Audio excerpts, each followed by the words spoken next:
What up, everybody? It is your boy PTK Blam back with another episode on this beautiful Saturday of the Shop Podcast, guys. So we got a very, very special guest in here. He's not really a guest to some people who don't know. He may be a guest to you guys, but I've known this man for a little while now, so I appreciate him so much. But before we get into introducing anybody, you guys please subscribe to the channel. I appreciate the love and support on the podcast. You guys always show love every single Saturday in here.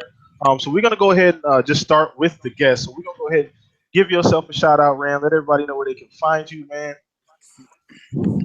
All right. Well, I was thinking of a good intro. So hold on. This is from my favorite wrestler. Right. Hold on one second. Oh shit! Finally, Randall Thor 19 has come back to the Shop Podcast. There we go.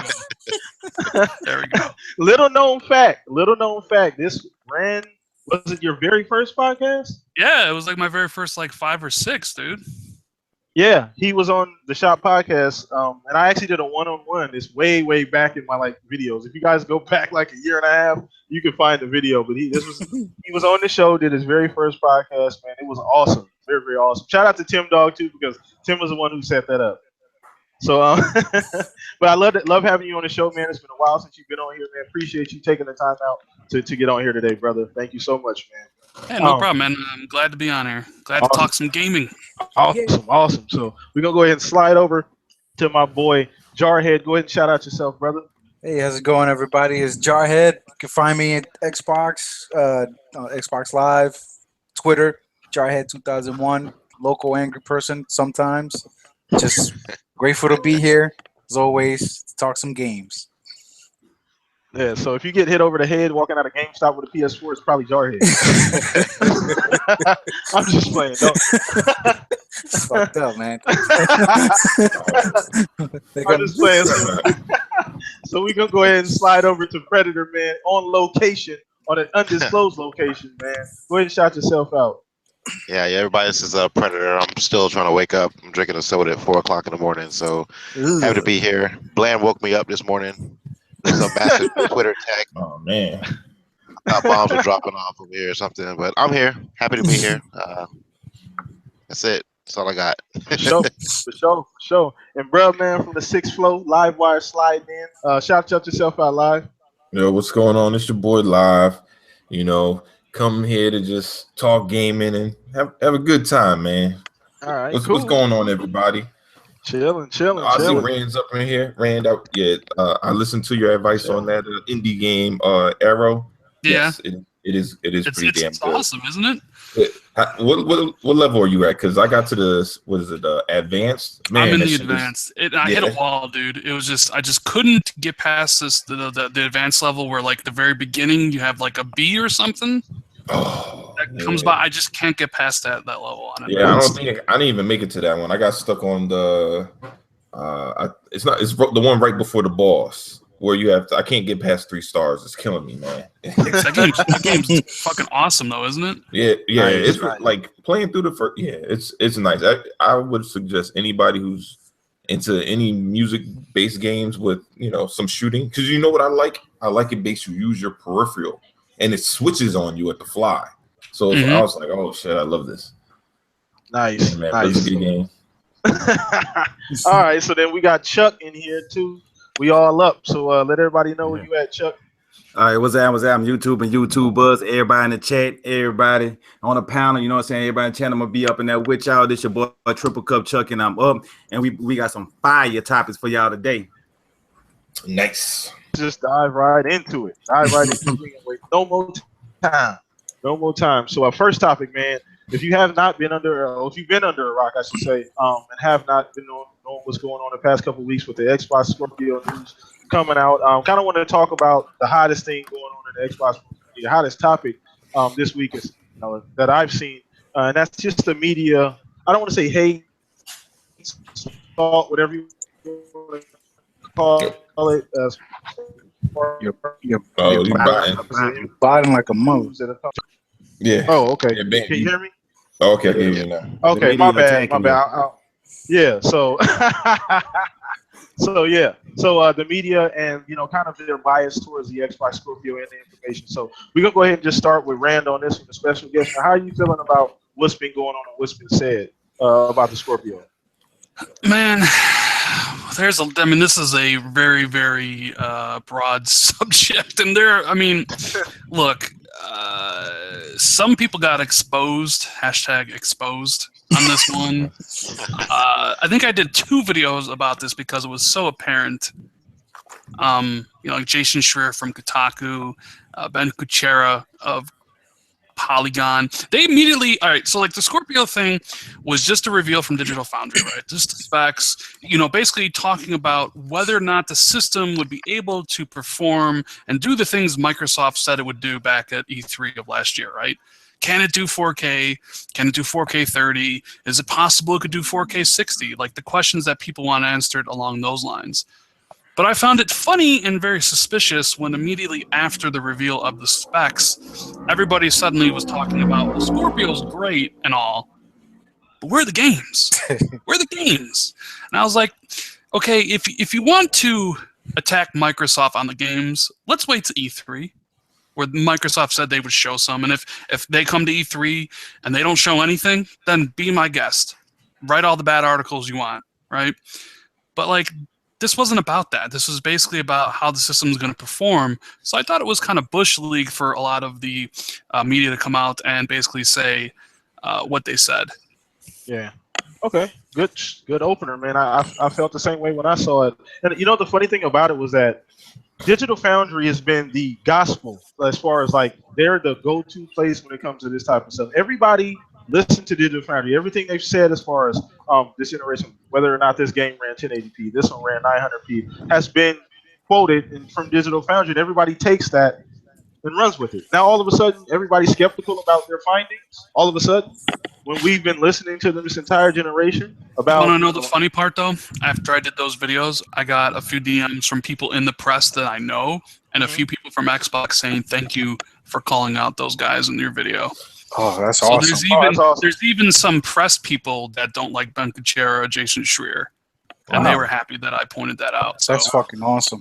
Yeah, that's pretty dope. That's pretty dope. So let's go to you. Let's start with you, Predator.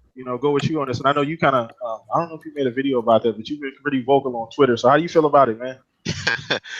Man, it's like we've been dealing with this whole generation with the media, and it's like, even though some people refuse to believe it, like here it is in front of your face, like they're blatantly saying this to their consumers. And I think it's really unprofessional for them to kind of go this route, like the way they've been doing, like report news, like whether it's good or bad, but it should be fair on both sides. If it's pro Xbox, pro Sony, whatever, report it the way it's supposed to be reported, and they don't do that. And you have people who are leading editors and stuff like that of a magazine sitting here saying blatantly negative stuff, trying to feed, just feed the narrative, and it's like Rand said, it's coming full circle. People have been exposed for what they've done, and it's just sad that we have to go through.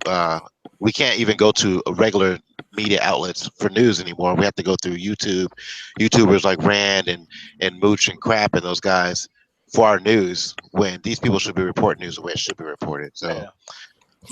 Absolutely, and that's how. These are these guys' full-time jobs. Like these guys have degrees, all kind of crazy stuff. This is what they do. This is what they get paid to do on a daily basis. And it's kind of sad to see that they're clowns. There's no really other word to say.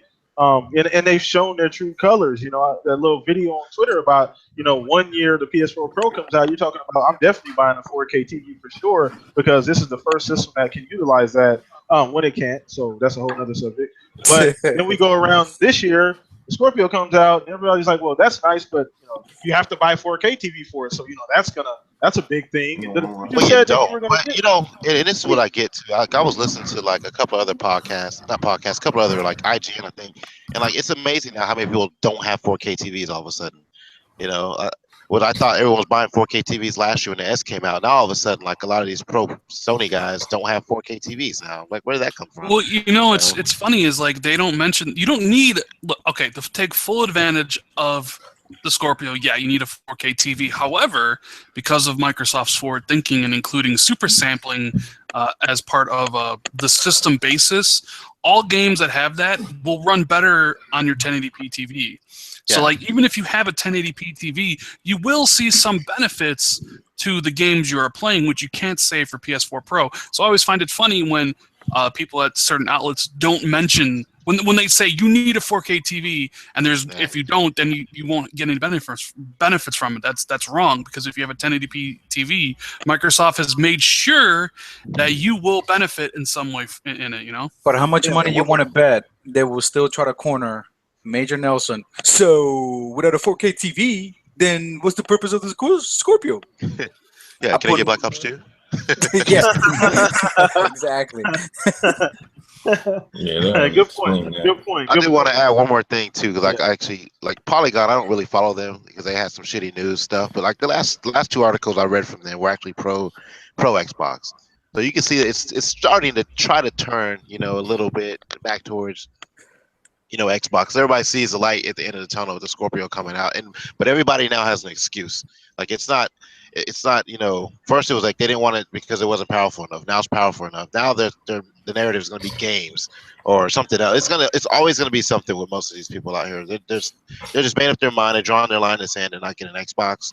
So I mean, it is what it is. There's not really anything Microsoft to do to sway people other than just keep making a good product and hope they decide to pick it up. Yeah, no, absolutely. So go ahead, live. I mean, like I compare it to like when I was on GRG yesterday, saying like if you're, it was like the fat kid, right? The fat kid was getting picked on, constantly harassed. Oh, you're fat. You're this. You're ugly. And then the kid got tired of it. Went to the gym one summer, worked out. Came back to school, joined the football team, and then now the guys that were bullying him, he's slapping their ass around, and they're still upset, but they're upset differently. It was like, oh well, why do you need all these muscles? Like, who even said like you need to go work out? Like, I don't even understand. I just said you could have ate less or whatever. It's like now they can't be satisfied. It's like, oh well, now you went too far with it. Now they're too strong. Like Microsoft, for some people, they just can't be pleased, man. It's just. A lot of those cats that are talking and hating and trolling people, those are a lot of those cats are like closet Xbox players. Like they're gonna get the fucking system. I mean, since supposedly you jumped on the PS4 because apparently power never mentioned about games. So then why not get the most powerful console now? Then now it's about games. I mean, I don't know, man. It's a never ending.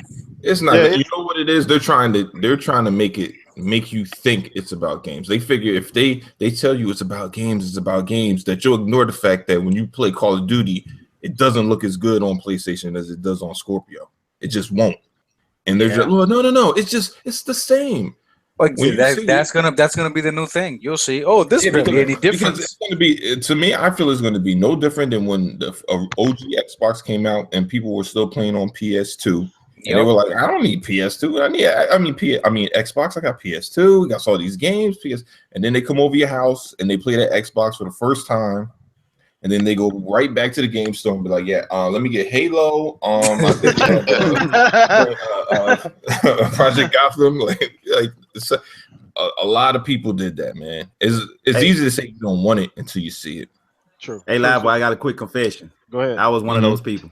It's a lot of my brother was one of those people. Because I got my Xbox in college, so we used to have conversations on the phone back and forth. He's like, "No, I'm playing Metal Gear, blah blah blah." I'm like, "Metal Gear? I play Splinter Cell. I don't know what the hell you talking about. I'm playing Metal Gear, ew." He was like, "What?" So I brought it home, and he had his Xbox before he even came back home. I was like, "What the? You already got an Xbox?" He was like, "Yeah, I went to Teach House. He had this thing called Halo. Yeah, I had to go get it." So it's on you, Chuck. I know you ain't get a chance yet. All right, like you say, pretty much when they stay games, they're pretty much showing you their true colors. They trying to control the narrative. They always gonna try to change the narrative in whichever direction that's gonna help them. In any way, form, or fashion is always gonna change. like me personally, I don't, shots, I could take shots like when, for example, like when Angry Joe, when I was first seeing him and he was talking about the Xbox, I ain't tripped because, I was looking at, okay, his name is Angry Joe. He's supposed to get mad about the consoles, but when I was looking at somebody like him, I wanted to see him like on a 50-50 page where he'll get mad at the PlayStation too. So when you see the PlayStation, like, oh, I can't stand this PlayStation name, such and such. I can't stand it, because there's the character he was portraying from what I first seen him. When I seen he wasn't like that, I stopped watching the channel because it wasn't, wasn't nothing I like. And then with the main media, what they doing is downright sad and pathetic. I mean, they became the local YouTubers because they just doing stuff for clicks and doing clickbait. I mean, from what I'm seeing, they don't really care. They just doing it because they know this gonna get them clicks. But they actually hurting the whole gaming industry as a whole by not reporting the news the way it's supposed to be told. Like, saying what games are really good and which games are really are bad, because you could lead a person to saying, oh, this game is good when it's not good, and they get it. And, so they come in a casual gamer trying to convert to being a real gamer. And when they start seeing these games, they say, oh, I don't like that. So, they ain't gonna better trust these people, and they gonna kind of fall back from gaming. That's why people stick to their known games like Madden, Call of Duty, stuff like that. So that's why I was looking at about the situation about I got a with question. The Xbox. Oh yeah, go ahead. Yeah. No, yeah, I just had a question for. No, I had a question for PT. I was like, what do you think these people that have these I hate Xbox channels are gonna do? They're still gonna be hating, crying some more. They're still gonna hate. It's still gonna be the same thing. That's not gonna change. But I'm talking about the ones that built their channels on it, Oh well, I mean, they're still gonna. They gonna just change the narrative and try to control it. We just talked about it. Yeah, we just talked about it. Find something else. That's not gonna be anything different. Yeah, it's gonna be something. Yeah, like ain't nobody say nothing about PlayStation last year when the PlayStation Pro came out. That ain't have no games. Now that the Xbox, when they was clearly saying, look, I like how they doing instead of how the PlayStation had their event where they show one big event to show you everything, how Microsoft is giving you in the pieces so you could really focus and keying in on a direct thing like the hardware, with the games and the features that they're gonna have. And then it kind of give more media and it builds up the hype train for when it do come out by steady dropping stuff instead of just dropping everything at one time. So I think they approach it in the right way. And when they dropped it to Digital Foundry, they really socked it to them because they put them in a predicament where they had no other choice but to tell the truth, because that was their reputation on the line. Because you seen how old boy was talking. He was like, is the PlayStation anything the PlayStation 4 is better at? He said, yeah, because that's what and in the mind he wanted to say, yeah. But in reality, he said, no. Because even though he's like, yeah, no. I got a question for Rand. Yo. So when that PS4 Pro, Neo, whatever you want to call it, dropped, has there been any exclusive game to take advantage of the bump in hardware for the Pro? Like, is there any game that's been made like an exclusive to take advantage of that bump in hardware? I mean, there are games that run at, like Neo has different modes it runs at. Tomb Raider has different modes it runs at. There are games out there that have like resolution mode or performance mode that are basically exclusive to the Pro, and there'll be games on the Scorpio that have that as well. But there's not like an exclusive game that is only on Pro, and that was one of the problems I originally had with this whole Scorpio Pro like stuff, is that the reason you upgrade your console from one gen to the next is because you can't get games on the previous console. You wanted to play Halo 3, you couldn't keep your original Xbox. You had to get an Xbox 360. If you wanted to play Halo 5, you couldn't keep your 360. You had to get an Xbox One.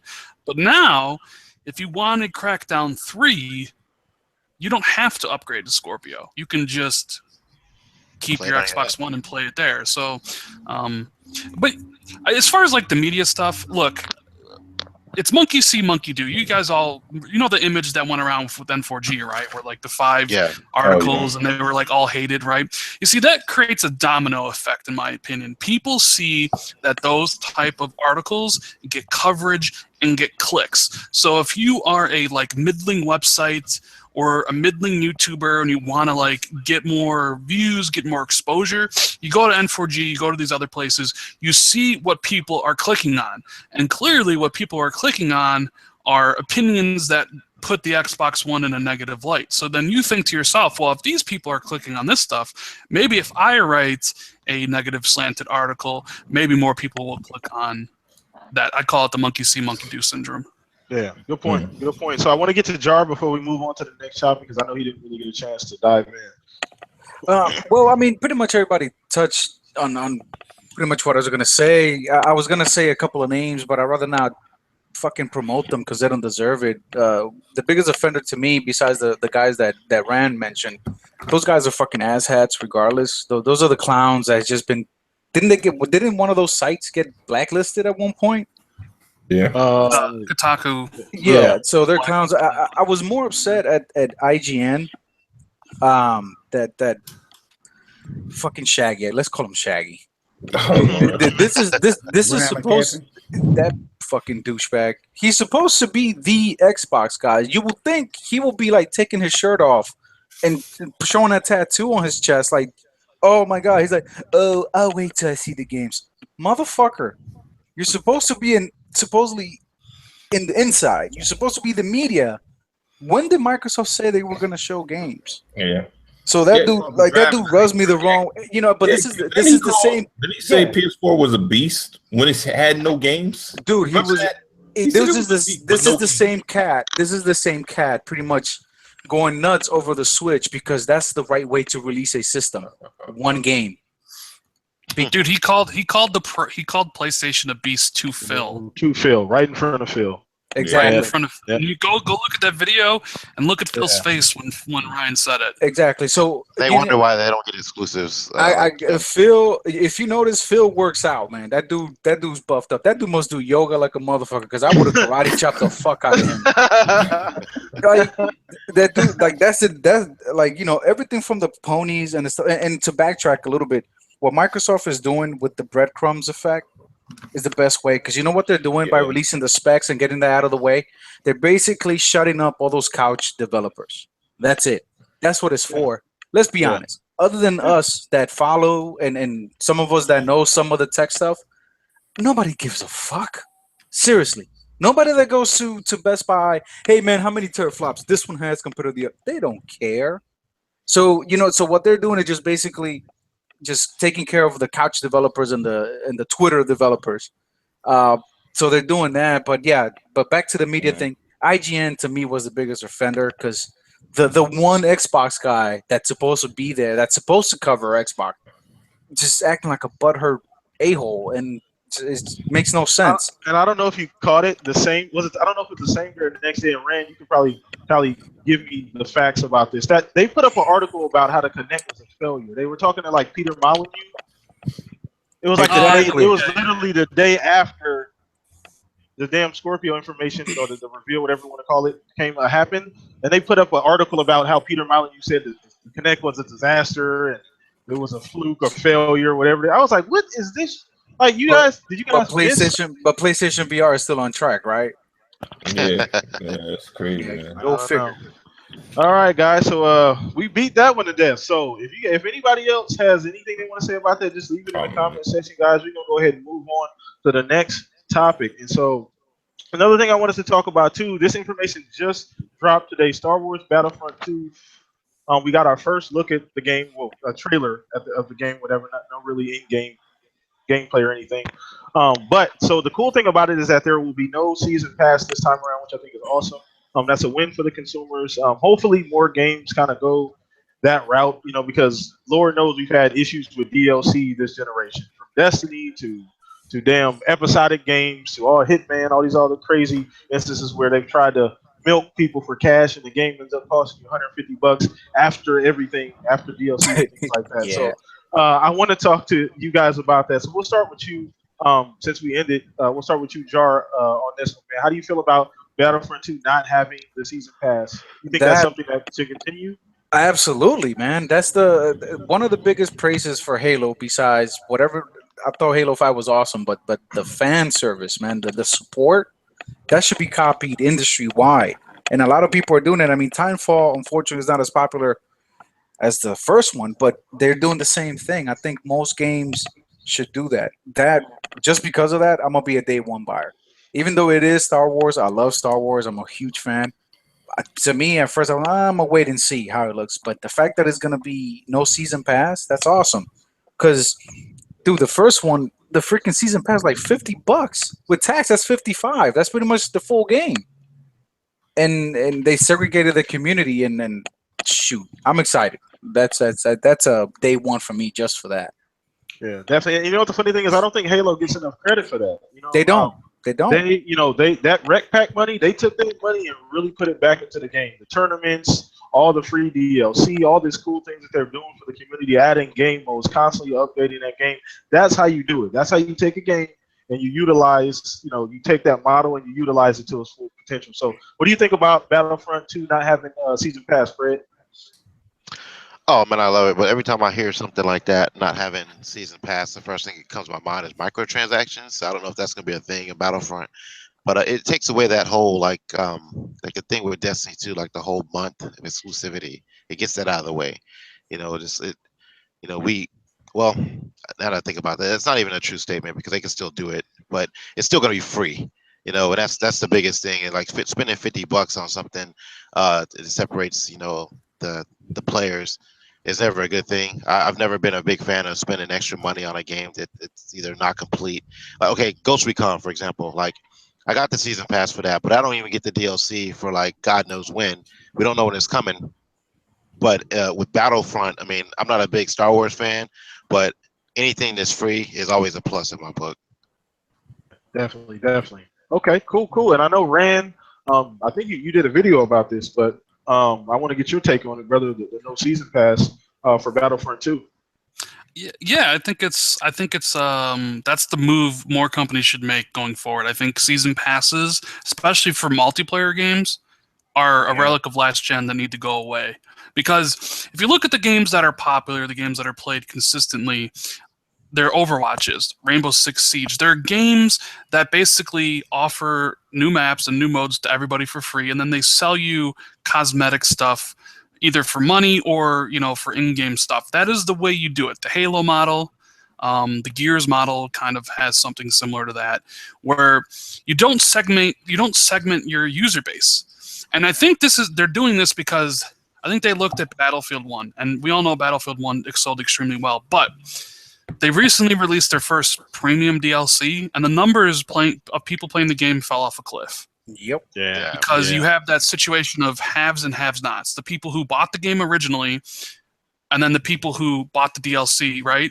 And now the people they can't like intermix, so they stop playing the game. So I think when you kind of build a big multiplayer focused game like this, and you're looking at all the different games out there and all the metrics that go on, you see Overwatch constantly being played all the time. And you see Rainbow Six coming from the bottom. You can remember Rainbow Six kind of bombed when it first launched. But now it's one of like the biggest played games out there. So they look at all this info and they're like, okay, so what we're gonna do is we're not gonna have a season pass. We're gonna have free maps and free modes for everybody to play, and then being Star Wars, they're just going to sell you microtransactions. So different character skins, different weapon attachments. I mean, even if you look at the pre-order bonus right now for Star Wars, you get I think you get like it's a skin for Kylo and a skin for Rey. So basically, they're already kind of hinting at what the other option is. It's basically going to be loot boxes with skins, and they have so many to choose from being in the Star Wars universe. But I think that is what most, if not all, multiplayer games need to do moving forward. Call of Duty should probably adopt this. They'll never do that. They're not going to do it. They probably won't. They'll adopt it if they feel it'll help out the game. But I feel like the bigger, kind of even a bigger piece of news was that you can play this game 3 days early if you buy the $80 version. I wonder how many games are going to start doing that now, because Microsoft kind of started a trend with that, right? Where you can play a game early if you buy the most expensive version. And here you have EA basically saying, you spend $80 on this game, you can play it 3 days before everybody else. How long before that's adopted completely industry-wide? And, hey, if you want to play, Call of Duty, whatever, 5 days early, just drop $100, and you can play it. True. I mean, that could be that's a great question. That's a great question too. I didn't think about that, but I don't. As far as the microtransaction things, I've never had an issue with microtransactions as long as they're cosmetic and they don't really affect the game. So that it's not some kind of crazy weapon that if you went out and spent $5 on or $10 on, you could get this crazy weapon that's overpowered or that changes the dynamic of the gameplay. I don't care about costumes and helmets and boots and lightsabers and things like that, colors and all that. I don't have issue with them doing that as long as nothing going to affect the gameplay and that balance, I am 100% okay with that. So let's go ahead with you, Livewire. What do you think about the no season pass, brother? Well, I think it's to me it's cool. Like Halo, like most people said, the keeping the player base together is probably the most important thing. So I don't have to feel, say, if I get Battlefield the first day and get the season pass, and then my friend gets it like maybe 6 months later, that I'm like, oh, I have to pressure him to get the season pass. And what if he doesn't want to get it? Then we're stuck only playing on maps that are new to him, but not necessarily to me. So, I think, for gamers in general, that's something pretty cool. So I'm rocking with it. I'm cool. Cool. All right, Chuck, what you think, bro? All right, I think everybody on the panel on the same accord, that everybody think that's a good look and it's a good move. And there's another thing what I was looking at about Star Wars Battlefront. On the first one, the original one that came out, when they had the $50 DLC, it burnt a lot of people. And like a child, when you touch something that's hot, you're not gonna touch it again. So just to keep yourself from looking bad and trying to sell a season pass for the second one, if people try to purchase the, when they purchase the game, I think 90% of the people, they wouldn't have got the season pass. It might have had a very select few that might have purchased the season pass, but they know it wasn't gonna sell and they wasn't gonna get no revenue. And ultimately, season passes that you have to purchase, that actually what kills games. Like like how everybody was saying, they split up the community and make it smaller, less people playing. You got less people on this map, more people on that map for a couple weeks. Then all of a sudden that map that died down because they got something new. I mean, it kind of when you fracture the community like that, it kills a game. And like you got a game like Rainbow Siege, is like a game that it might not start off running because it wasn't a sprint. It's a marathon. They slowly just ran, and all of a sudden they way uphill as almost a juggernaut right now. Like how Rand was saying. So I'm completely with the whole concept of free season passes. Cool. All right, I think we're all on the same accord, like he said about that. I mean, I think it's awesome. I think more games should adopt that. I mean, I know not everybody can do, what Halo did, put all of that money back into the game.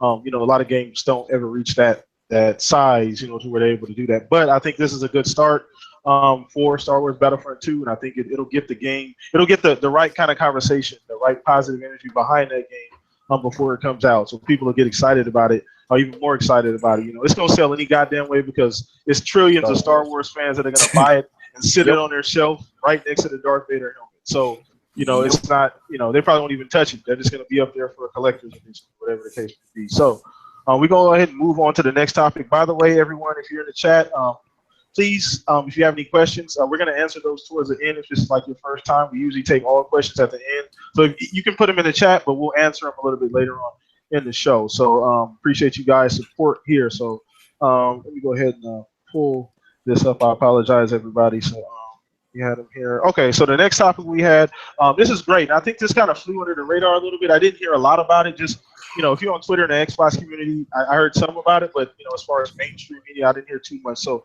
Xbox came out and now they're doing a self-refund policy as far as with digital games. There are some stipulations. They're not real strict stipulations, which is cool, and I think it's super, super pro-consumer that they were able to do this. And I think this is something that they're going to be making a transition towards as far as digital games. And me and Rand had talked about this. So I'm going to go ahead and start with you, Rand, on how you feel about the trade-in, the self-refund policy, not trade-in, but the self-refund policy for the digital games. I mean, it's awesome. It's something that absolutely needed to be done in this day and age of moving ever towards digital, right? They basically copied Steam's refund policy that they've had now for a year or two. And a lot of people like that. So, you get 14 days after purchase in case your kid goes and buys something on your account and he wasn't supposed to. You get, as long as you play it less than 2 hours. So there are some games I'm sure a lot of PlayStation fans would have liked to be able to return No Man's Sky within the first 2 hours if that was available. But yeah, it's good because it protects us consumers from maybe buying a game that doesn't work or maybe buying a game that was sold to us on false pretenses. I want to stress, though, this isn't a demo service. Don't go in there thinking like I can buy all these games and just play it for an hour and a half, and if I don't like it, I can just return it, because I've been told like they will block you from the service. And they will look at things like, how much of the gamer score did you play? How much of the game did you play? And things like that. And if it becomes a pattern, don't be surprised if your account might be, like blocked or whatever, or banned. There's always one that's gonna fuck it up for everybody. Oh, dude, I've seen so many people in the achievement community who are like, can't wait to buy all the easy games, get all the achievements, and refund the games that are under like 2 hours. It's this is where you wear a shirt that says, "This is why we don't have nice things." Exactly. So it's great. I'm kind of waiting for the other shoe to drop. I know it's not. I think it'll happen. I don't know when it'll happen. Maybe next year, maybe the year after. But digital trade-ins, I think this kind of goes hand in, along with it in this era of like digital. Like you can get a refund without calling up Xbox, on the phone or on the. You can basically just go to the website, get it yourself. I think the next thing is basically going to be, oh, you don't want this game anymore? Well, we'll give you $2 for it or something, and we'll take it from you or whatever. But I think this is great, and I think it pushed the pressure on Sony and Nintendo to do the same for their customers. Small thing, but effective. Very effective. A lot of people. This is something that Microsoft. This is what we mean by listening. Phil and all those guys listening and paying attention. And it does take time to institute these type of things. So I'm glad they did it right now because I think this is really, really cool.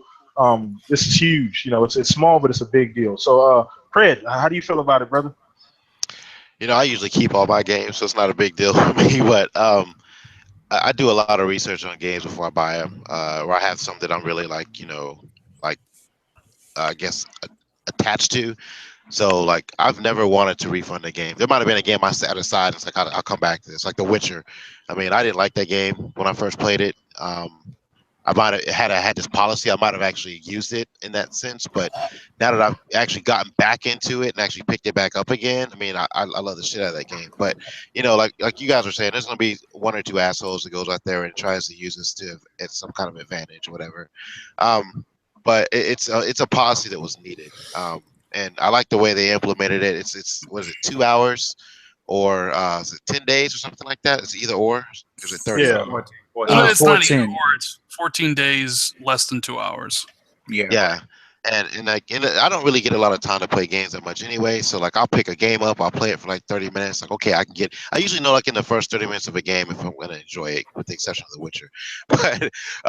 But by the time I get around to it again, it may be close to that 2 week period, and that may be a deciding factor for me to trade it in or not. But it's just another option that they're giving us as fans, and so you can't be upset about that. Some of the people out there, that one game developer that lashed out about it. I mean, make better games. This isn't it's putting more pressure on the guys that are the developers. If anything, you have to make a good game, but you have to make a game that's going to keep someone's interest for more than 2 hours. If you can't, then people are going to want their money back. Like Brand said, No Man's Sky. Or you're gonna have to make a game that works. Yeah. That you don't put in and then fucking people are flying and they're not supposed to. Or something like that. So although patches and things like that do roll out later on, but nobody wants to deal with it. Because we've had those experiences all through this generation where these games that come out and they're not working. Right off the bat, all kind of crazy shit's happening. So it gives people an opportunity to say, you know what, do I really want to wait, sit, a month, 2 months till a patch comes out, or do I want to just go ahead and maybe I'll rebuy the game. Yeah, refund it, then maybe I'll rebuy the game later on when it does get patched. It's on sale. Gives you the option. Yeah, something like that. So I think it's really, really cool in that instance too. So Jarhead, what do you think, brother? I think is a great option. I mean, whether you like it or not, whether you agree with it or not, it's a great option because that incentivizes you. I mean, like Rand has stated many, many times, he's 100% digital. Fuck physical. Rand, all his shit is magic dust. You know what I mean? So I'm still 40-60, but I'll feel better to buy digital, a game digital that, like you guys said, if I don't like this shit, I'll take it back. And, I still got my money and get something else. It's great. And I was going to mention about that one developer that started crying. I'm like, so my man, where were you when Steam rolled this out? Why is it an issue now? You know what I mean? Again, this whole, tinfoil hat thing comes again, but come on, man. Do you think would have been a different reaction if Sony would have come out with it first? No?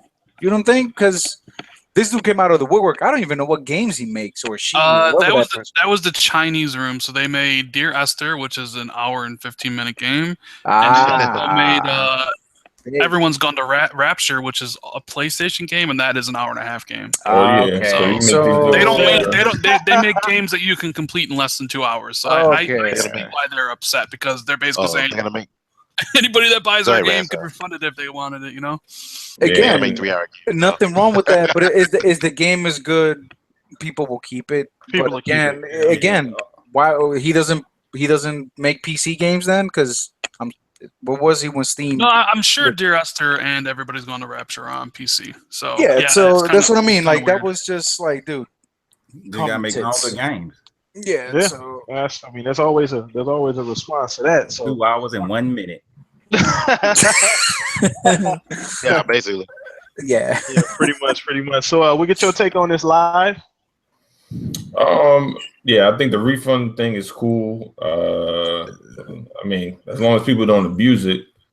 But like I forget who said it. There will be penalties for it. So it's not like you could just be like, oh, I'm every indie I'm gonna just buy it and then give it back within under 2 hours. Yeah, they'll probably catch you after the first one. Yeah. The first one they'll let you slide. The second one they'll be like, they'll hit you with that crazy survey, like, yeah, we'll refund it, but answer 35 questions while you returning it. And be like, oh shit. And the next time they'll be like, yeah, we're gonna let you return it. Now you got to answer 175 questions first. Be like, oh well, fuck this. I'll just keep the game. And that's the point. The quest is longer than the game. Yeah. So yeah, and another thing I want to stress too, and Rand brought this up, which is a good point. And I guess we didn't really talk about it as much, but it's another nail in GameStop, man. Another, as far as that returning games and them devaluing games and then turn around and sell them back to you for more than what they gave you for them, and all kind of little shady shit practices that GameStop has. This is another thing that's going to help developers keep more money in their pocket. Help developers, and like Ram said, you're gonna step your shit up. If you're gonna have to. These smaller developers, because we don't really have to worry about, well, I guess some big developers do if the game's not that good. But I think this will more so affect a lot of those indie developers. It's kind of quality control. It kind of does that too. It has that effect on it. Yeah. Too. You know what? But a lot of these small developers, like if you're going to bring this game to sure it's something worth playing, otherwise, people may trade this shit in. You know what I just thought about that? I mean, I don't think we mentioned was the fact that having a refund will actually cause people that don't typically buy digital titles to pull the trigger because they don't feel like they're going to get shitted on by buying the wrong game, a game that they don't want. So maybe that's another reason why they do. Yep. Yeah, good point. I mean, it's just another. It's another nail in the coffin for GameStop as well. I mean, a lot of the moves Microsoft has been making, a lot of nails in GameStop's coffin. Xbox Game Pass, the digital refunds, and whenever they finally decide to do digital trade-ins, oh boy, like crap, that stock is gonna plummet. And look, I know, like Aaron Greenberg said, like, we weren't, but it was in a survey. They're thinking about it. They're probably trying to figure out how it would work. But then you basically have GameStop. You have a game, like, why would you need to go to GameStop if you can literally pay $10 a month and have access to 100 games right there? You don't even got to get off your couch. If you have a selection of games on the store, and hey, if you just happen to buy one you may not like, refund your money right then and there. And then eventually down the road, hey, if you need some extra cash to maybe buy this AAA exclusive that's $60, trade in some of your older digital games, and we'll give you the money that you can only spend on the store. It's gonna happen at some point. Yeah, that would make sense. That would make a lot of sense. It'll be great. Credit, because you would have to purchase new games. Exactly. They give you credit. Yeah. Because the thing it would be is you already they already know you bought the games from them, so it's like, all right, you got to trade in all these games, even if you don't have to pay anything. At some point, you're going to have to buy enough games in order to trade in to get a free game. Well, yeah, that's the thing. That's the thing. Like, and I think the what it was like 10% or whatever. I remember because it was like people. I remember when we originally talked about this like a year ago when the survey came out, and it was like I think they'd said they would offer you 10%. Or maybe it was 30% or whatever. That makes a lot and of sense. people were like, well, that's bullshit. It's like, listen, they don't have to give you anything. Now, keep in mind, Microsoft takes 30% of all the games they sell on the marketplace, right? They take a 30% off the cuff. So basically, Microsoft is going to give you back what they made on the game, with the idea that then you're going to take that money that you just got back from them and then buy a different game. Exactly. You know? Hey, Rand, I got a quick question. You know how you were saying like it's 10%, right? I mean, I know this it ain't nothing confirmed, but would it be like the 10% like when you first purchased the game for the first? Yeah. Like that survey was like, say you bought, the new Call of Duty is $60, right? Say that's what you bought it for, and then say 6 months later you wanted to trade it in or whatever, you would get $6 back. Right. Even though, let's say 6 months, Call of Duty might be $30. Yeah, and the survey was whatever the price you bought it at. Okay, cool. I mean, that makes sense. That's at the end of the day, it's better than getting nothing. Right. You know what I mean? Because at this point, we don't have any other option. So if you want to give me $6-10, shit, I'll take it and buy something else. The thing is, though, with Microsoft, if you guys notice, Microsoft is finally just doing things the way they want to do. They're not reacting so much to the media and all these crazy fanboys. For the most part, they just work. They just keep working. They're not, basically the community has been reacting way more to everything than what Microsoft does. Microsoft says, hey, Game Pass, here, motherfuckers, enjoy. It's a celebration, bitches. It's all yours. And they just, and I like that style. Like, basically, that's what Nintendo gets praised for, even though they should have been fucking burned. That's a whole nother subject. So I like this approach that they're just doing their thing. And they're taking care of their fucking fan base, and they're just moving forward. Well, I mean, Phil's always said he wants to make Xbox the best place for Xbox consumers and players. Yep. And everything he does kind of leads more and more to that. Like Xbox Scorpio. Like, I just did a video about this the other day. I think the messaging with Scorpio has been fantastic so far. Yes. Look what they're especially when you compare it to the 2013 where it was TV, sports, movies, Connect, ESPN and all that garbage. And like right now, Scorpio's messaging and Phil's messaging is like, hey, it's going to be a powerful system. It's going to make your existing games better. All the future games will be played best on the system. It will have benefits not only for 1080p TVs, but 4K TVs. You want the system. And that's such a simple message to send that they're not getting bogged down on all the other nonsense, back in 2013, which brought them down. Because Sony's message in 2013 was power games and price. That's what you need. And hopefully at E3, Microsoft adds the games to that equation. So then the messaging becomes power games price. And that's all you need to talk about. Yep. Absolutely. Yeah, no, it couldn't be. Again, they couldn't have done it any better, and I think that's why all these guys are so butthurt, because they have nothing to fucking poke holes at. They just at this point it's almost like they're making shit up. Well, the only thing they can poke holes at the only thing they can poke holes at is the games part right now, because there's a gaping hole in the release schedule because Scalebound was supposed to come out around this time. Not there anymore. Fable Legends supposed to come out during this time. Not there anymore. But see, so gigantic hole, it's true. But back to Scalebound, because I wasn't able to make it to that podcast when it was just canceled. I'm sorry, man. We can all go back to a lot of people, even in the Xbox community, that were like, I'm not sure. It looks like Devil May Cry with dragons. The fact that all these motherfuckers were whining and crying, oh my god, that was the greatest game in the world. Like, shut the fuck up. Obviously, the game wasn't good enough. And, then they got these other cats. I would have still got it released. So you rather get a 10-year-old game that's a piece of shit just to say it got released than just get something good? So now the game, the point I'm trying to make is the whole game argument is like, again, just because you don't like those games doesn't mean Xbox has no games. Yeah, but you look at it like this here. It's been like this here. Sony always had the first 6 months. Microsoft always had the last 6 months. From January, like for the last couple of years, PlayStation, that's when they've been normally dropping their games, January, February, March. And Xbox been like September, October, November. This year was December with Dead Rising. And we have games. It's just this time of the year, games don't really sell as much as they do during the holiday season. So why put a big AAA game in the time of the year when it don't sell as much as it would in September or October? I also think wasn't hyping up that shit. I also think that like Scalebound was kind of a left field thing. I don't think I think I don't want to say it caught anybody off guard, but I don't think I think they were kind of betting on those games coming out because I'm pretty sure Phil and them were like, okay, this is our launch schedule for 2017, and those games kind of just fell by the wayside, even though it happened like prior to all of this going down. But Right. I think that kind of they figured, okay, the Scorpio's coming, guard a little bit. Let's Your Hey, body. you bad. Bot. Oh, I don't think them games would. what'd you say? What happened? Oh, No, you were Biden. yeah, he was buying. Oh shit, is it better? Yeah, you Yeah. good. Okay, I'm sorry. But what I was saying was that I think that I figured they would take. They figured let's just go ahead and take the hit. We know the Scorpio's coming. Let's not do anything crazy right now. We got to get the Scorpio thing nailed down.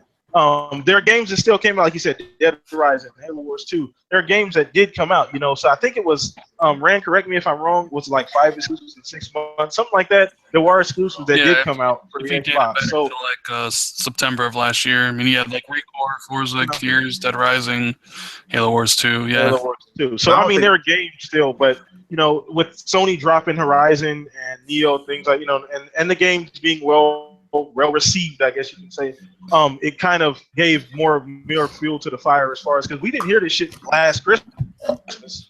We didn't hear this shit about there's nothing out, this and this and that, this and that. Because Sony, what came out, when the Pro dropped, that Not a damn thing. Yakuza came out. Yeah. Do you know what's crazy though? Oh, What's good. up? No, go ahead. Go ahead. No, I was saying, what's crazy? Forza Horizon 3 is probably the best racing game to come out this generation. But you know what we heard about more so than Forza? Soccer cars. We heard way more shit about soccer cars for months. And Forza is like unbelievable. And people are like, yeah, it's good. It's just like, what the fuck was up with the media, man? I don't get this shit. Shout out to Mooch. He called that shit. The minute soccer cars hit Xbox. Have you seen any Let's Plays anywhere? Nah. Yeah, so go figure. That motherfucker was right, man. I gotta give him credit. He called that shit. The minute it came out on Xbox, IGN has never done a fucking Let's Play anymore. Nobody. So go figure. Yeah. So, all right. So it's come that time in the show where we're gonna take a couple questions from the chat. So if you guys have any questions right now, everybody in the chat, just go ahead and throw them in. We'll take 2 or 3, and we'll probably go ahead and end it. But I know Shonsu had a question like way earlier, and so I got to go back. Oh, here it is. I found it right here. So I'm going to go ahead and pose this question. A shout out to Shonsu, too. He's always in here rocking out with us. So he said, for years we have seen Xbox One titles go to the Windows Store with Scorpio's impending release. Do you think we will see Windows 10 titles coming to the Scorpio? So I'll start with you, Rand. You want to go ahead and answer that question? So like, is it basically like PC exclusives from Windows 10 coming to Xbox One? Essentially, is that the question? Yeah, that's essentially what he's saying. Yeah, I don't think so because Phil's talked about there will be PC exclusives and there will be Xbox exclusives. So like something like Age of Empires, I think will strictly stay on PC. I think it's actually more likely that games will stop going to Windows 10, in my opinion. I think there might actually truly start being Xbox exclusives again. Don't know what they are, but I mean, Phil kind of mentioned that in that little article from Xbox Wire the other day. Yeah, I don't really see a lot of Windows 10 games making that, Windows 10 exclusive games making the jump to Scorpio or Xbox anytime soon. Okay. Anybody else want to take a stab at that question? I think I don't really think they have any Windows 10 games, to be honest with you, like that are specifically Windows 10, unless you're looking at like the apps and stuff like that, like like those games, like the Windows Game Store on on your PC, but or maybe some of the older Windows titles. But I think you'll probably see more, maybe start seeing more PC games come over, ported over if they're made with UWP, if anything. But nothing like exclusive Windows 10 coming over now. I don't think so either. I think if anything, remember, we debate all the time about games exclusives being on PC and this and that crap. Microsoft sees PC as part of Xbox. Whether people like it or not, it's one fucking platform. So, I mean, if you see the trend, there's a lot of PC games coming over, MMOs and stuff, because who would have thought? MMOs are actually a hit on consoles. So I say yes, but not basic, but nothing to really blow anybody over. I mean, for the most part, we have console games that are similar style that are big on PCs, like MOBAs and stuff. No, not like Dota and all that shit, but still, like, it's pretty much the same. Yeah, and that's a good point you brought up too, because they're really not separate. At least on the business end for Microsoft, they don't really see them as two separate entities. And they don't, and we that's do. smart. Maybe in the panel here, but there's a lot of people that it's kind of a separate thing. On the business end, at the end of the day, all that money goes to the same place. So see a difference here. So I don't know if that's going to happen, or like everybody said here. I can't really that being a thing. Maybe not now. I don't know. Maybe some PC games will come over. So once again, let's see what else. If there's another question in here, I know somebody asked. Someone asked a good question. If we think Battlefront 2 would be 4K 60, that was Big Daddy Tomcat. Oh, shout out to Big Daddy Tomcat. That's a good question. That's Frostbite? Oh yeah. It'll be 4K 60 if it's 60 frames on the Xbox One. Like if the multiplayer on the Xbox One is like 960, the multiplayer they'll hit 60 on Scorpio. The question is 4K. It will hit 4K, or maybe there might be reservation. I don't know. It'd be interesting. I do know that it is supposed to run at native 4K. Maybe that's the single player only. Maybe they'll make some kind of a dynamic resolution or something like that for the multiplayer. But if they can get like Star Wars Battlefront 4K 60 smooth, no drops in multiplayer, or for any of those games coming out the holiday, that's going to speak more about the system than anything Microsoft could do. If the proof is in the pudding, so to speak. It's and true. if so hopefully it does, but I don't know. That seems like it would be kind of tough. Personally, I can't. Exactly. I mean, personally, I can't speak for the developer or Microsoft, but I would like to think yes. I will hope, just because, like Rand just said, if they can get Frostbite, which is super, and it seems to be difficult on consoles for whatever reason. After that, I mean, nobody else will have any excuse not to hit that mark, especially not to get all techie. If you notice, if anybody read that article about the kit, the way Microsoft is basically, the new rules are, quote unquote, is basically they're making developers, hey, you have to build your shit 4K 60 and then just downgrade for the other consoles. So because apparently that's an easier thing to do than upscale everything up. So at this point, Microsoft is pretty much just catering to everybody's needs. So there shouldn't be a reason why they couldn't hit it. So pretty much they forcing their hand to keep them from doing comparison. Like, saying if a PlayStation is 1080 60, then the Xbox gotta be 1080 60, where they could start off with the Scorpio and make it the 4K 60 with the Frostbite engine. I think that's catered to DirectX 12. So I think it's gonna hit 4K 60. It depends on whatever the FAT and the S do, because I think they're gonna keep the frame rates pretty much the same. So if it's 30 frames on the FAT and the S, it's gonna be 30 frames on the Scorpio. Even though they can get it up to 60, I just think they're gonna keep the frame rates pretty much the same. It goes back to the whole philosophy. Again, remember, Microsoft, PC, and Xbox is the same kid, is the same family. So basically, it's just like I've said before. If you got a $3,000 machine that can run Quantum Break at a fucking 300 frames, whatever you want to call 8K, right? But I have a $500 PC, I can still play the same fucking game because the PC my hardware would adjust to that. So it's the same concept that for whatever reason, man, you don't hear anybody talking about the beauty of that. Anybody with any tech sense. I mean, that makes sense, but awesome. Still the frames per second is different though. Like if you're playing a multiplayer, they got to keep the frames the same. No, they'll do it, but we got 60 frames now, don't we? I mean, again, pretty much everything has been 60 frames per second from Halo to Gears, anything on multiplayer. Even if they got to do the S and the X, they got to drop it down to 720p.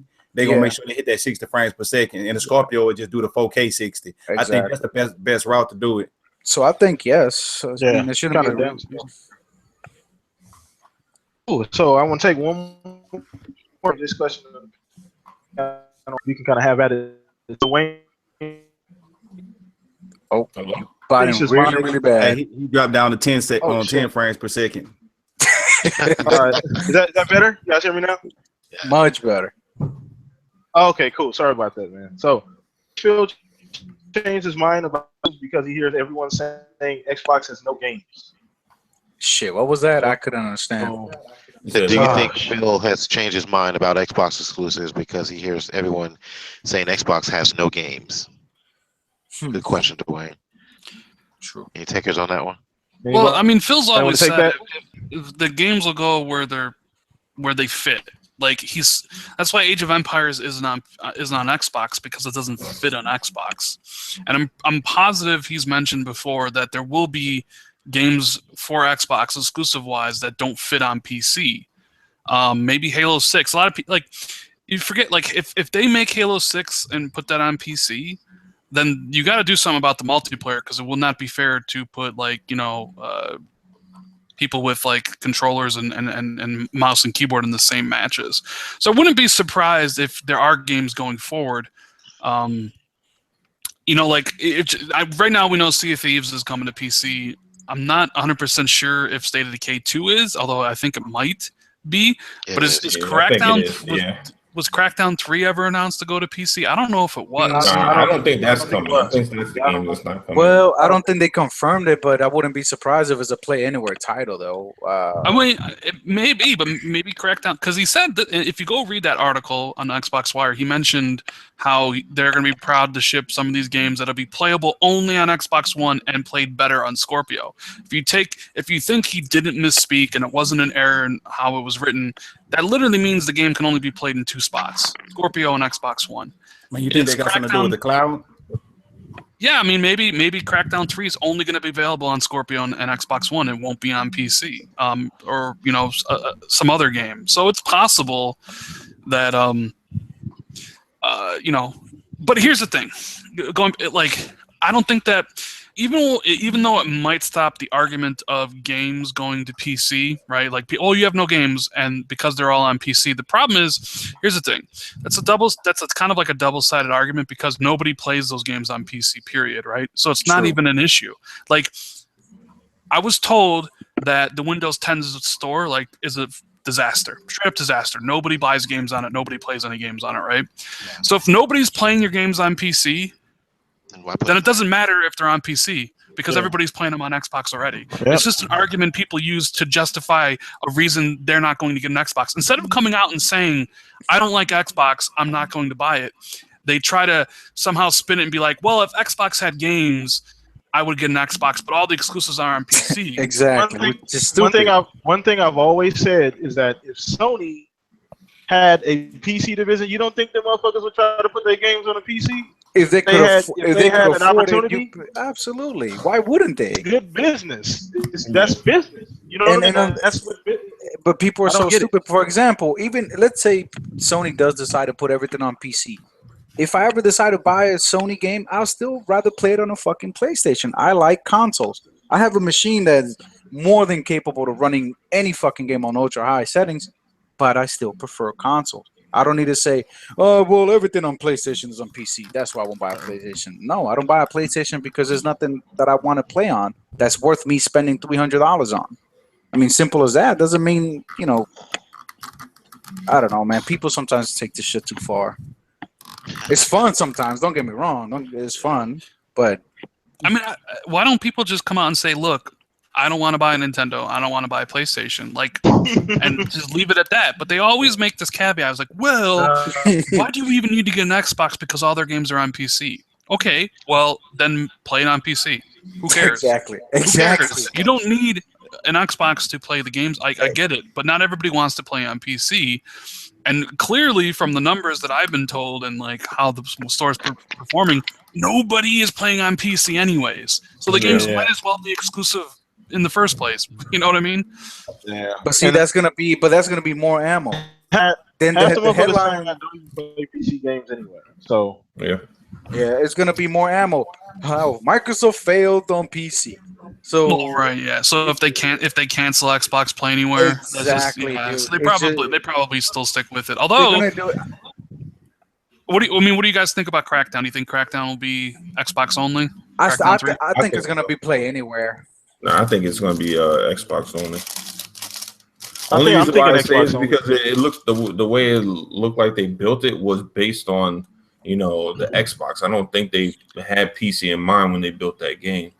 At least from what I've seen, they never really showed everything has been in pertaining to this is how many Xboxes it's equivalent to when you use it. It's never this is how many PCs you would have to. But see, the whole thing with the Scorpio, technically, you get it on PC, it's not gonna look any better than on the Xbox Scorpio. So, I mean, for the sake of the argument, I will say it'll be PC anywhere because, like I just mentioned, because they're gonna use it against them. But you're right, they technically don't have to put it on PC. Because the whole thing, you know what I mean? Because the whole thing on PC, Halo Wars 2, yeah, you can play on your Xbox S, but you can play that fucker ultra settings on your PC. You know what I mean? I don't think they're gonna do it. I think mainly because they want to sell the console. They need a game that works on the console, only on the console. That's gonna sell the console. It's gonna sell the Scorpio. So we'll go back to what we were saying earlier. Why get a PC? Why get an Xbox Scorpio if I can get this game on a beefed up PC? Then, like Graham was saying, just get a PC. And so people are going to take that to heart. If they only have it on the Scorpio, you have to get it on the Scorpio. Well, not Scorpio, but only on the Xbox consoles. You have to get the console. They're trying to sell it. They need a game that's going to make you want to buy the console. They have to. If they learned anything from Sony, I agree with you. That will make sense. But man, you know what's gonna happen, dude. They're gonna after E3, no matter which type of show Microsoft for, there's gonna be something. Well, yeah, right. So if let's just say Crackdown 3 is Xbox exclusive only, the narrative won't be, yay, Xbox has games now and I can buy it. The narrative would be, well, Microsoft canceled Xbox playing. You know what I'm saying? Whatever happens, if Crackdown 3 is Windows 10 anywhere or Play Anywhere, the narrative will be Xbox still has no games. And if it's not Windows 10, it'll be Microsoft cancels Xbox Play Anywhere. Yeah, no, it's gonna be even worse. It's gonna be, why do you need a Scorpio when I could just play it on my beefed up PC? Which apparently, according to the entire community on Twitter, everybody has a $10,000 fucking PC. Yeah, that's the thing I don't get. Because I gotta all right. On my PC I could run Resident Evil 7 fairly well. But I can't play Forza on this shit. I can't play Gears well enough on it. Like most Xbox games, they're mad taxing compared to other games for whatever reason. So it's this whole narrative of, I could just get it on the PC. Well, bitch, if you got a strong enough PC, okay, maybe. Yeah, but let's be honest. More people, if you give them a choice to be like, guess what? You want to get this console for $300 or $400 versus a PC that you got to pay at least a good, I won't even say $500, man, because people throw out oh yeah, it's just $500. Yeah, if you know somebody. Let's be honest. You know what you're doing. If you know what you're doing, if you know what you're looking for. But most people don't. So if you don't know those things, you're gonna be paying at least a G at a minimum. Yeah. So it's just what the and then you got to upgrade that fucker the next 6 months. Yeah, I mean, because a lot of times it's like, okay, you get this, you have the bare minimum, you don't have shit on it.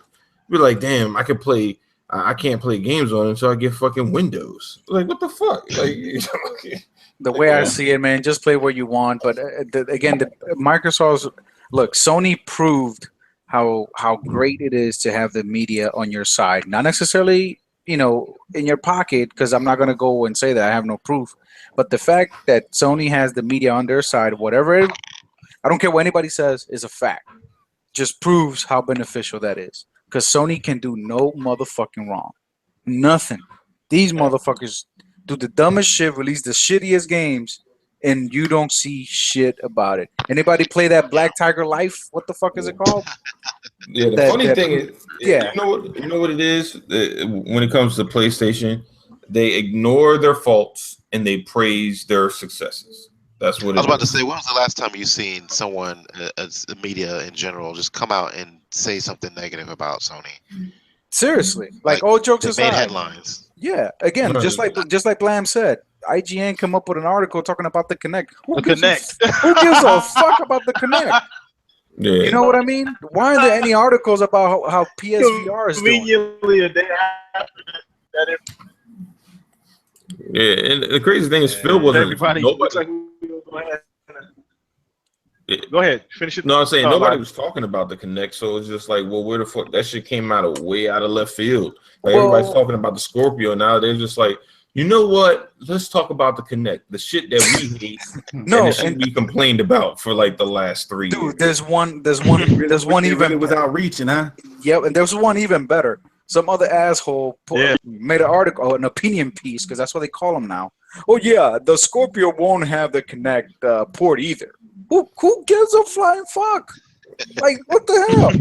Why is this an issue now? When the S didn't have it, why would you think the Scorpio was going to have it? Exactly. I'm just saying, like these people, I swear to God, man, it's funny, but man, sometimes it's just wait to E3, man. Just wait. Hopefully, Microsoft has a. I like that Microsoft is holding everything back because that makes E3 that much better. They show the games, so that means the people can't say anything about it. Yep. And then it's put up and shut up. You have the system come out. It does what it saes it's going to do. Yeah. And people will see it running, and that's all you really need. Now, it sucks that basically Sony has all the marketing rights with all the 4 biggest games of the holidays. But what you gonna do? That's how the game's played. Honestly, that affects me no way. Yeah, that just shows that Sony has no fucking games. That's all I'm hoping that means that Microsoft say. I'm hoping that's what that means. Maybe.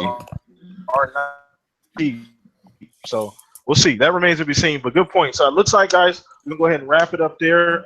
We appreciate everybody rocking out with us here this Saturday. Love it, man. So I'm gonna go ahead and round the panel. Let everybody get a shout out. That you guys know where they can find you. So we'll start with you, Rand, the special guest. You're everywhere, so let everybody know where they can find you, brother. Right. So you can find me hosting the TXR podcast Monday nights. Or you can stop by my personal channel where I put up videos every day, usually except for Sundays, for opinion pieces and my indie spotlights I do, and that's youtube.com/RandallThor19. So thanks for having me on again, PTK. It was a good time.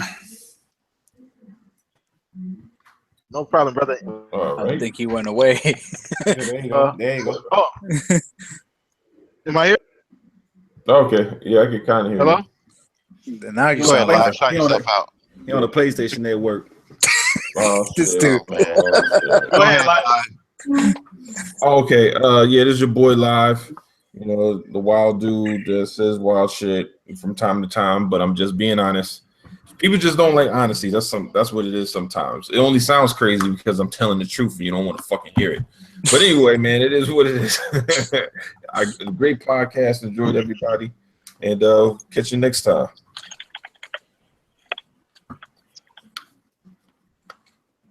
All right, Chuck, go ahead and shout out yourself, man. All right. This your boy Triple Cup Chuck. Yeah, you can hear me? Yeah, we get you. All right, well, yeah. Yeah, you can find me on Twitter at Triple Cup Chuck. You can find me on Xbox, and you can find me on YouTube at Triple Cup Chuck. Triple Cup, one word, then Chuck. And I'm an early bird, and I be playing early in the morning. So just get at me if you want a game. You know what I'm saying? Some multiplayer. I'm with it. Oh, nice. All right, man. Glad me back. Now we can. It's like you're swimming in like some kind of digital code. Stuck in the Matrix, man. Yeah. He's like trying to get his head above water. Like, Left go ahead, It sounds like he's saying, "Hey, yo." Jarhead, man, go ahead and shout yourself out. This is Jarhead. Fix himself. Yeah, Jarhead 2001, man. I'm usually running around Twitter, jumping in conversations, try not to be rude. Usually, you can find me on Xbox. Jarhead 2001. Just happy to be here, man. As always appreciate Blam for inviting me. Always talking games. Good shit. Blam me back. Can you hear me? Hell. Now we can. Go ahead. Everybody shout himself out.